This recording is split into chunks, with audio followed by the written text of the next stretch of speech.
Merhaba Akşap Esseman Nabrikamıza hoş geldiniz. Bugün gelen oyuncuların seviyelerine ve özelliklerine bakalım arkadaşlar. Gelecek oyunculara bakalım. Öncelikle gelecek oyunculardan başlayalım. En sonda Ronaldinho, David Beckham, Rijkaard'ın Big Time kartını videomuzun sonunda inceleriz arkadaşlar. Pazartesi günü için Van Dijk'lı bir paket gelecek. Van Dijk Big Time Epic olarak pakette yer alacak arkadaşlar.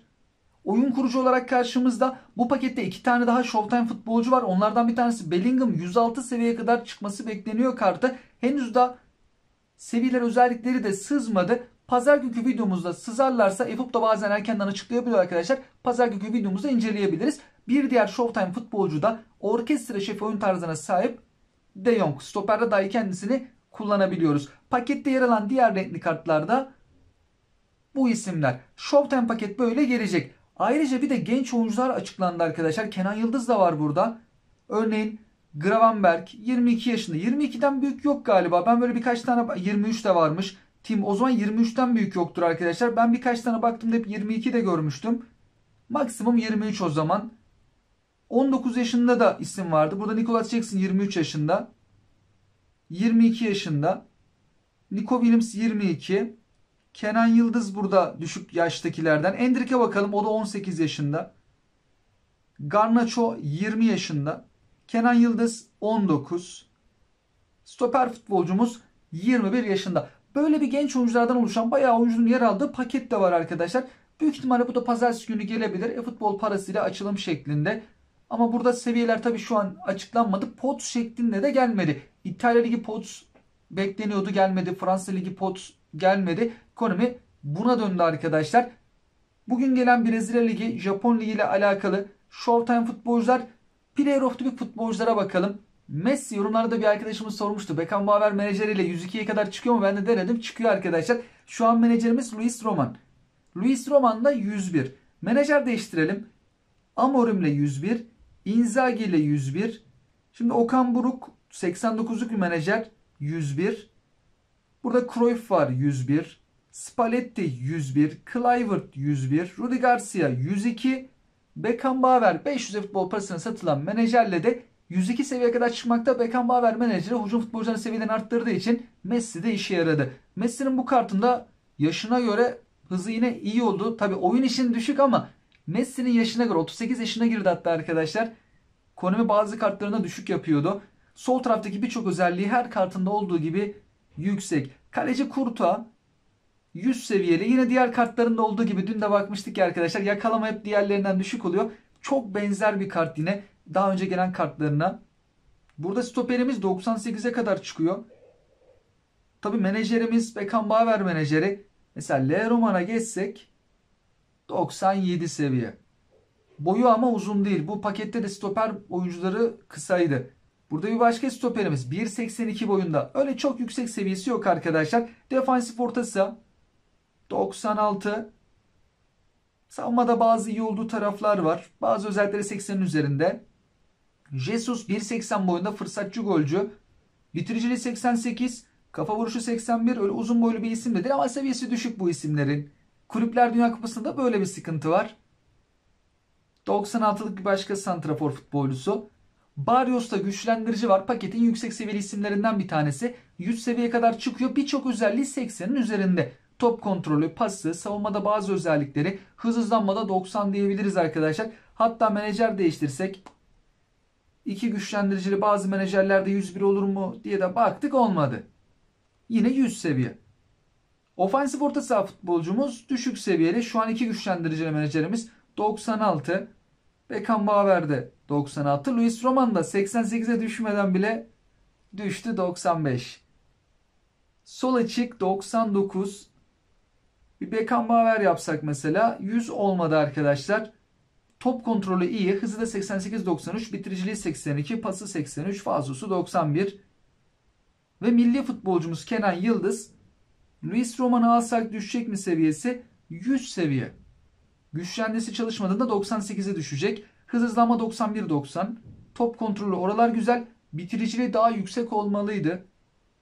Pasları, ofansif orta saha futbolcusu çok yüksek değil pozisyonuna göre. Ama bir hücum futbolcusu için iyi. 85. Bitiricilik 84. Kafa vuruşu en zayıf olduğu yer. Çift vuruşu var. Ayağın dışını kullanabilir. Süper yedeği var. Kenan Yıldız'ın kartı da pakette en yüksek seviyeli isimlerden bir tanesi oldu. Ve gelelim arkadaşlar epik oyunculara.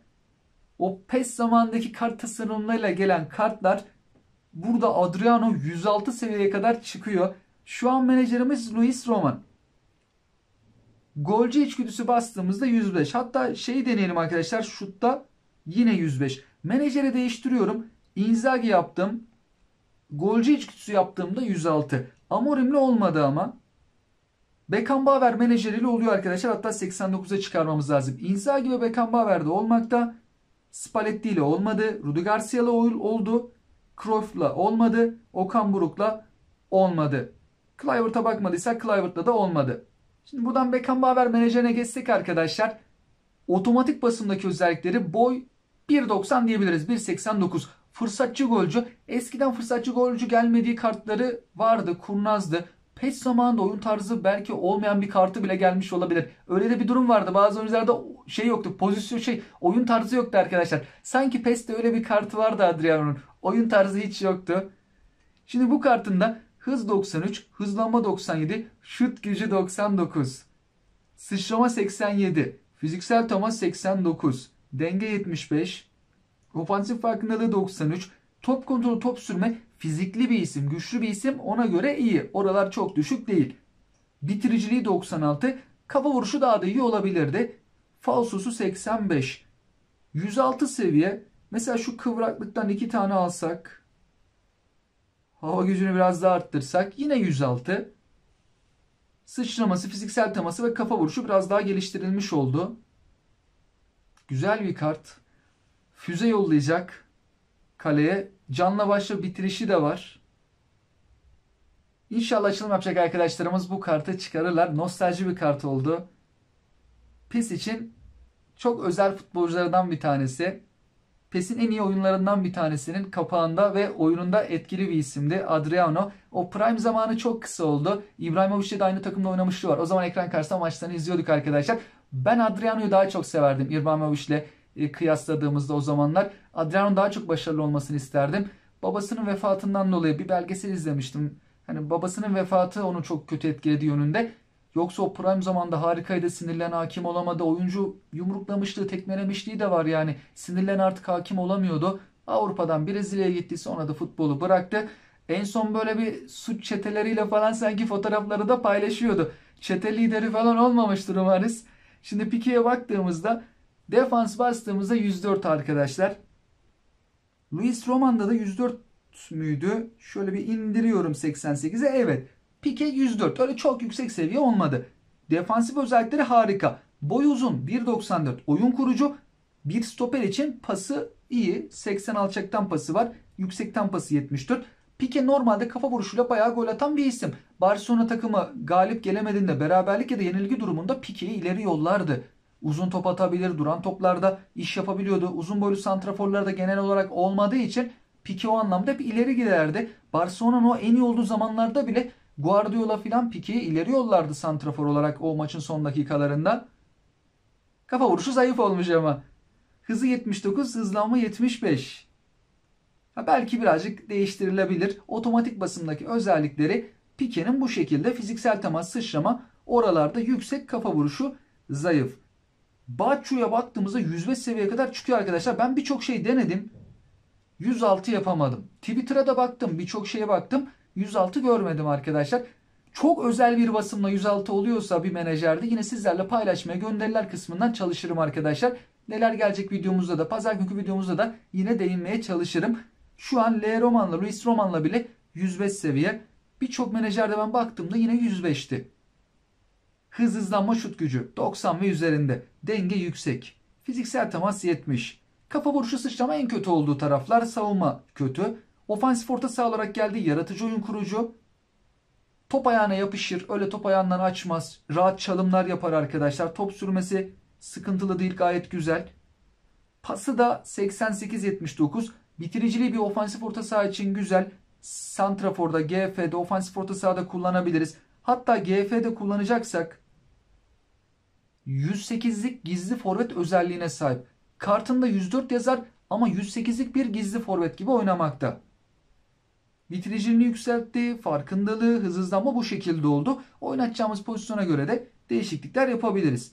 Konum arttırıcılar dediğimizde kanatta kullansak hani savunma anlamında sıkıntı, hücuma katkı verecek kendisi. Duran top falsosu da 80-88. 3 epik futbolcu da bu şekilde arkadaşlar. Renkli kartlara da baktığımızda Solanke var burada. Belki Beckenbauer, Inzaghi gibi menajerlerde yükseliyor mu seviyesi? 100 olmadı. 99. Hızlı değil ama öyle hız değeri düşük. Burada kalecimiz var 99. Ofensif orta saha Til 98. Defansif orta saha Lobotko'nun bayağı uzun süredir renkli kartı gelmedi diye hatırlıyorum. Bir ara adaylı sözleşme kartı vardı.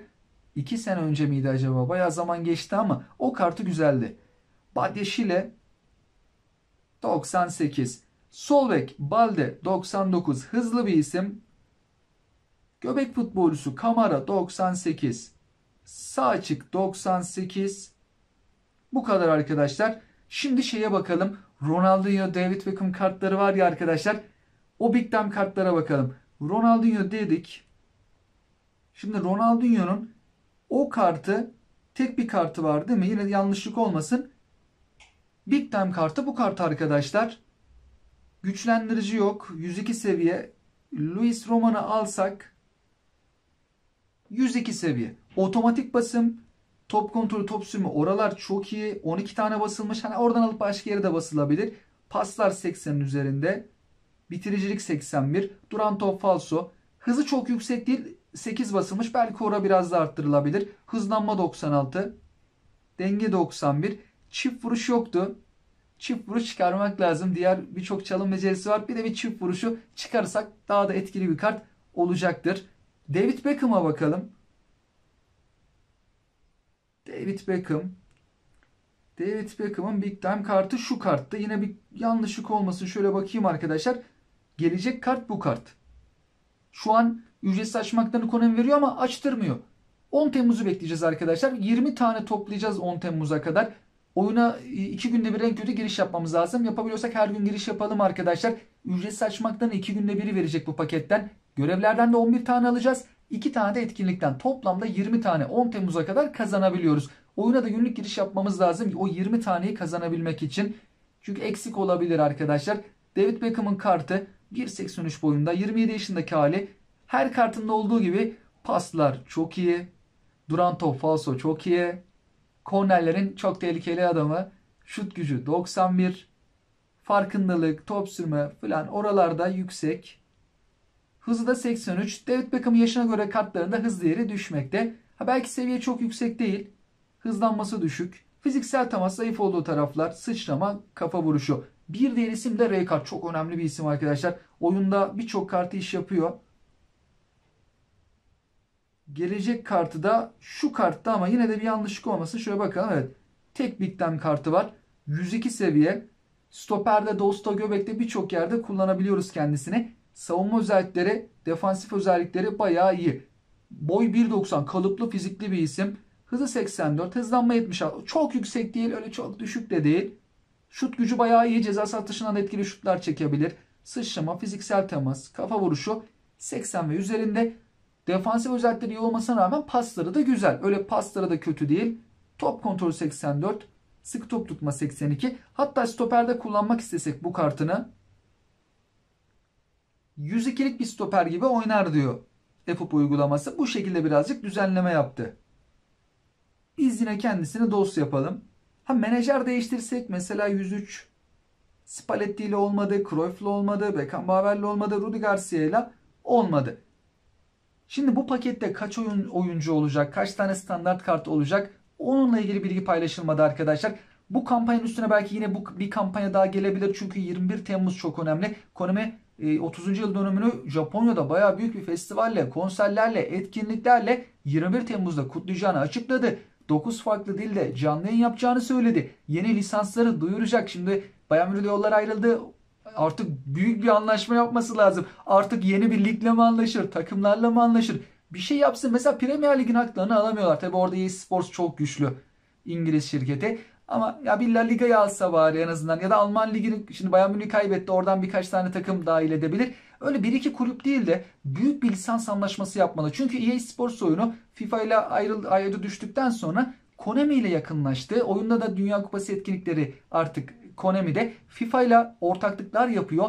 Yani bu lisanslarda büyük bir şeyler yapması lazım artık. Bir heyecan gelmeli. Birçok takımın ligin lisansını artık bir şekilde almaları lazım. Umarız 21 Temmuz'da da güzel açıklamalar gelir. Ayrıca bu kampanyanın üstüne bir kampanya kesin gelmeli. Garanti Epic ya da Showtime futbolcu hediyesi. Sadece bunda kalmayacaktır diye ben şahsen düşünüyorum arkadaşlar. Sizler de tahminlerinizi, yorumlarınızı bizlerle paylaşabilirsiniz. Oyuncular seviyeler de bu şekildeydi. Yorumlarınızı bizlerle paylaşabilirsiniz. Hoşçakalın.